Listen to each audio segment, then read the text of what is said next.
Америкада медициналық қызмет алу өте қымбат.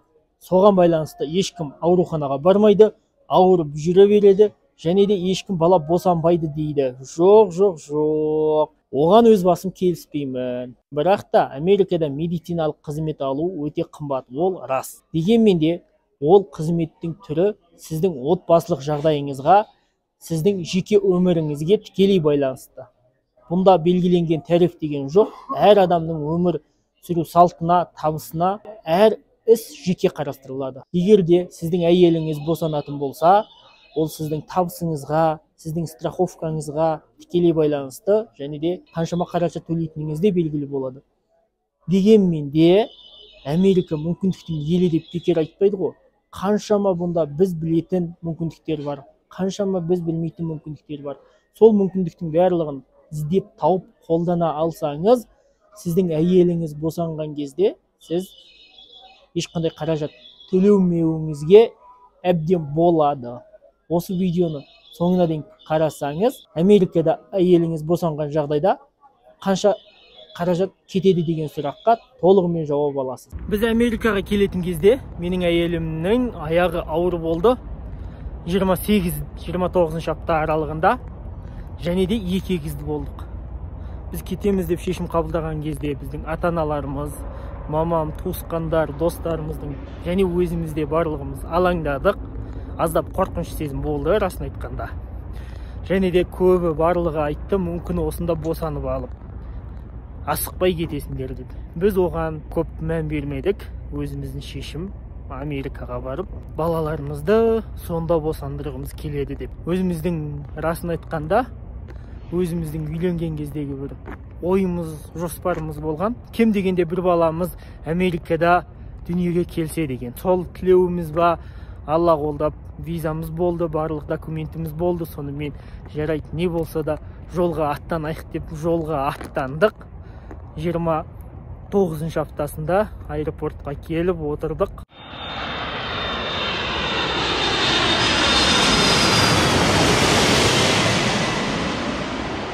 Алла қолдап, жол жақсы болды. Аман есен Америкаға жеттік. Америкаға келіп, дәрігер іздеу басталды. 31-32 апта біз дәрігер іздеп бастадық. Қаншама көптеген жекеменшік клиникаларға бардық, мемлекеттік клиникаларға, ауруханаларға бардық. Ана жақта трак өте дауыс қатты шыққандықтан осында келген еді. Онда тоже трак келді. Сөйтіп жекеменшік клиникаға бардық.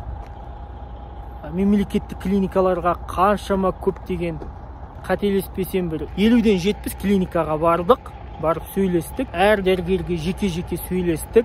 Барып жағдайымызды айтып түсіндіріп, олардың барлығы қабылдаймыз деді. Бірақ та олардың бағасы мүлдем басқаша болды. Әр аурухананың, әр дәрігердің бағасы бір-біріне мүлдем ұқсамайды. Біз Майамидағы өте көптеген дәрігерге сөйлестік. Солардың ішіндегі сөйлесіп, олардың барлығының айтатыны қабылдаймыз, бірақ ақшасын алдын ала төлеу керек. Алдын ала бір $10,000 төлейсің, одан кейін больницада болады, шыққаннан кейін ақшасын төлейсің. Шыққаннан кейінгі ақша белгісіз. Ол босану кезінде қандай бір асқыну кететін болса, балаларға қандай бір жедел көмек керек болатын болса, оның ақшасының барлығы сол кезде қосымша есептелінеді. Сол $10,000 алғашында ғана төлейсің. Көп солай айтты. Сонымен өте көп ойланып жарайды деп келісіп, әйеліміз екеуміз ақшасын төлейік деп бір американдық дәрігерге келісіп, оның өзінің егіз баласы бар екен. Қазір 24-25 жаста, үлкен бір ұл бір қыз деді. Жарайды, онда солардың жолын берсін деп, қазақпыз, ырымдап, сол дәрігерге келісіп, ертең барып ақшасын төлейтін болып отырдық. Сол күні түнде, оған дейін көптеген Google-ден, интернеттен көптеген іздеп жүрдік. Қалай страховкамен, қалай аздығантай қаражатпен босануға болады деген жолды іздеп жүріп, ертең барып төлейміз деп отырған кезде түнде бір адамға хабарластым. Түнгі сағат 12. Ол адаммен сөйлесіп отырып, ол адам айтады, жарайды, ең бірінші сендер онда ертең таңертең маған келіңдер, сөйлесейік, көрейік, болмай жатса барып ақшаларыңды төлеп сол дәрігермен боласыңдар. Сонымен жарайды, мейлі деп таңертең тұрып алып, ол кезде Айлин, айым үшеуміз ол адамға кездесуге бардық. Барып, бір 2 сағаттай уақыт отырып, сөйлесіп, ол адам бізге жақсы жаңалық айтты. Яғни, сендерге бір мүмкіндік бар. Страховка алып, страховка дегеніміз орысша кетіп қалып жатыр екен ғой. Страховка, сақтандыру қорын алып, арзан бағамен жоғарғы медициналық қызметті алуға мүмкіндіктерің бар екен.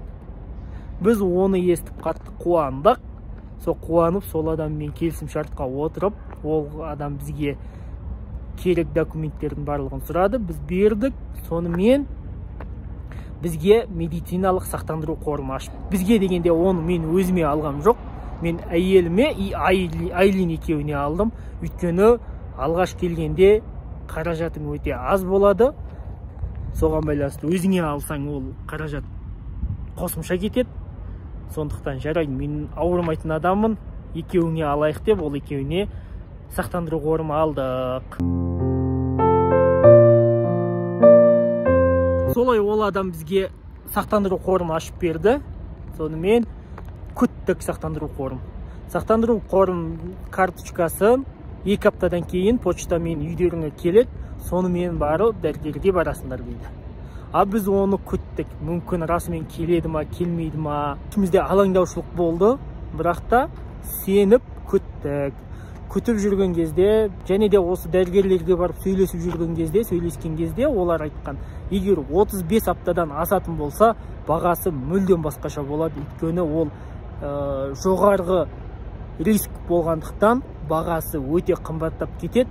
Сондықтан жылдам шешім шығарыңдар. Көп дәрігерлер айтты солай. Біз соған байланысты жылдам шешім шығарайық деп жүрген кезде осы страховканы күтетін болып 2 аптаға күтіп жүрдік. Ақыры Алла қолдап бізге сақтандыру қоры келді. Сақтандыру қоры келіп, қуанып, біз дәрігерге бардық. Американдық дәрігер Джонна Ричард деген американдық жоғарғы білікті дәрігер болды.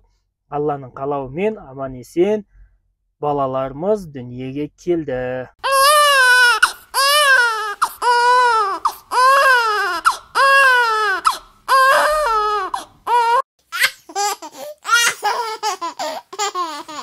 Бірінші Айшаны босандырып алды, екінші Әлиді босандырды. Олар больницада 3 күндей болды. Өз Америкада 3 күннен артық көп жатқыза бермейді. Сол сақтандыру қоры бойынша 3 күн ғана.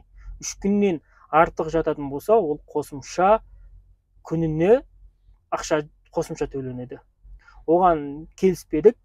Сонымен 3 күн болады деп 3 күн бойы жатты. 3 күннен кейін Алла қалап үйге шықты. Сонымен бұнда түйіндейтін жағдайлар бірінші. Америкада біз осылай дәрігерді іздеп жүрген кезде қаншама адамдар Америкаға босану үшін келеді. Мысалы, өздерінің ақшасын төлеп. Онда бір баланы босану үшін ең аз дегенде 20-25 доллар кетеді. Оған сіздің жататын жеріңіз, қаралатын дәрігеріңіз барлығы кіреді. Бірақ та ондай көп сумма көбінде болмайтындықтан ол арзан бағаға, яғни жеңілдік алу үшін сақтандыру қоры болу керек. Сіздер төлейсіздер өте аз баға. Яғни біздің жағдайға айтатын болсақ, біздің айымның босанғанына 80 мың доллар шықты. Жалпылама. Оның біз төледік 3 мың доллар. Қалған 77 мың долларды сақтандыру қоры төледі. Сондықтан бірінші, егер Америкада босанғыңыз келетін болса, сақтандыру қоры болу керек. Сақтандыру қоры ол әр адамға әртүрлі сақтандыру қорын істейтін адамдар болады. Соларды тауып, сөйлесіп, документтер сұрайды және әртүрлі медициналық қызметтерді көрсетеді. Соған байланысты әр компания әртүрлі болады. Біздің жағдайда айтатын болсақ, біз Оскар деген алдық. Оскар деген ол тоже сақтандыру қорының бір түрі, ол бізге өте тиімді болды. Оскар арқылы біз бар жоғы 3 мың доллар төледік. Егерде сіздер келешекте Америкада балаларыңызды босандырыңыздарыңыз келсе, міндетті түрде оны бірінші қандай страховка алатындарыңызды жақсылап біліңіз. Көп компаниялар, көптеген организаторлар бар, мысалы Америкада босандырып береміз деген. Оларға менің өз ойымша ақша төлеудің ешқандай қажеті жоқ.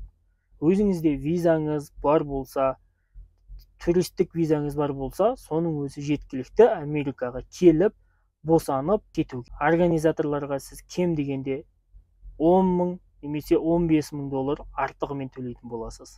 Ал өзіңіз келсеңіз, ол ақшаңыз қалтаңызда. Жалпылама түйіндейтін болсақ, Америкада бала босану Нью-Йорк штатында тегін, Флорида штатында физиологиялық жолмен босанатын болса, сіздің келген билетіңіз, жүріп тұруыңызға 20 мың доллар кетеді. Ал егер сіз келіп осында тұрып, біраз уақыт болса да тұрып, сақтандыру қорын алатын болсаңыз, ең қымбаты 3 мың доллар төлейсіз.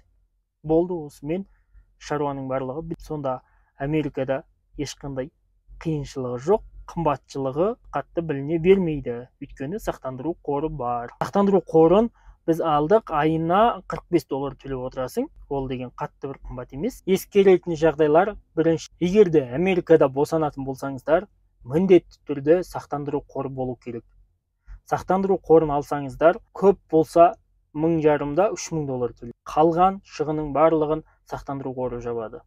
Сақтандыру қорын алу үшін сіздерде документтеріңіз болу керек. Кем дегенде Social Security номер. Кейбір компаниялар бар, жаңадан келген адамдарға жасап береді, бірақ та сіз бір жылдың ішінде сол документіңізді алып, сақтандыру қорының компаниясына документтеріңізді өткізіп үлгеруіңіз қажет.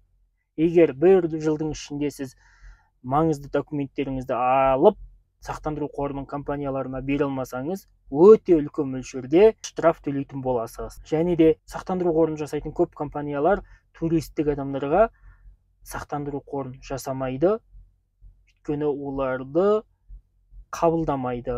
Сақтандыру қорын туристік адамдарға жасамайды. Соны естен шығармаңыздар. Бірақ та іздесе табылады. Көптеген басқа, мысалы біз Флорида штатында босандық. Іздеген кезде көп естідік. Нью-Йорк қаласында тегін сақтандыру қорын алуға болады деп. Ол мемлекеттік тегін сақтандыру қоры, ол арқылы сіз босансаңыз да, қандай медициналық көмек алсаңыз да барлығы тегін болады деп. Бірақ ол Флоридада ондай жоқ болды, өкінішке орай. Егер де босанатын болсаңыздар, онда Нью-Йоркқа барып босануға болады, онда тегін болады. Егер де сіз өз ақшаңызбен келіп босанам десеңіз, 20-да 25 доллар ақшаңыз қажет. Егер қандай бір асқынусыз босанудың барлығы қалыпты жағдайда өтетін болса. Ал егер бұнда еще қосымша айтатын жағдай тағы да, босанған кезде кесарево-мен босанатын болса, бағасы 2 есе қымбаттанады. Бізде 2 есе қымбат болған себебі сол, себебі кесарево болатын болса, анестезиологтың ақшасы жеке, кесарево жасайтын адамның ақшасы жеке, педиатрдың ақшасы жеке, әр дәрігердің, әр қызметтің ақшасын жеке-жеке төлейді. Аурухананың операция жасайтын бөлмесіне төлейтін ақша жеке, әр затқа, әр қызметке жеке-жеке ақшасын төлейді. Соған байланысты ақшасы 2 есе қымбаттанады. Ал егер физиологиялық жолмен босанатын болса, ақшасы сәл арзандау. Ол кезде сіз анестезиологқа төлемейсіз, кесарево жасайтын адамға төлемейсіз. Америкада босанудың ерекшеліктері өте көп. Сіздің балаңыз Американың шекарасында, аспандағы немесе жердегі қайсы шекарасында болса да, босанса да, сіздің балаңызға автоматты түрде Американың азаматтығы беріледі. Егер де балаңыз Американың азаматы болса, ол 21 жасқа дейін азаматтықпен жүреді осы Американың. 21 жастан кейін ол өзі таңдауға құқылы. Ата-анасы қандай азаматтық, сол елдің азаматтығын алуға болады, немесе өзі Американың азаматтығымен қалуға болады. Және де Американың азаматтығы болған жағдайда американдық кез келген оқу орынға жеңілдікпен оқуға мүмкіндігі болады. Американдық кез келген бенефит, яғни жеңілдіктерді алуға мүмкіндігі болады. 21 жасқа толғаннан кейін ол өзінің ата-анасын, немесе бірге туған аға бауырларын Америкаға азаматтығын алуға шақыра алады. Сонымен қатар әлемнің кез келген еліне визасыз емін-еркін жүре беруіне мүмкіндігі болады. Және де Америка бұл әлемнің дамыған елдерінің алдыңғы қатарында болғандықтан, бұнда өсіп өніп, оқып, үлкен өзінің өмірлік жолын жақсы жағымен тауып, жақсы дәрежеде өмір сүруіне мүмкіндігі болады. Сондықтан сіздерде кем дегенде бір балаларыңызды немесе немере шөберелеріңізді Америкада босандыруға тырысыңыздар. Бұның ешқандай қиыншылығы жоқ, ешқандай жаманшылығы жоқ. Егер өздеріңіз ізденіп қаласаңыздар, Алла қаласа барлығы болады. Қазақтың саны көбейсін, қазақтар қайда жүрсек те аман болайық. Осымен сау болыңыз.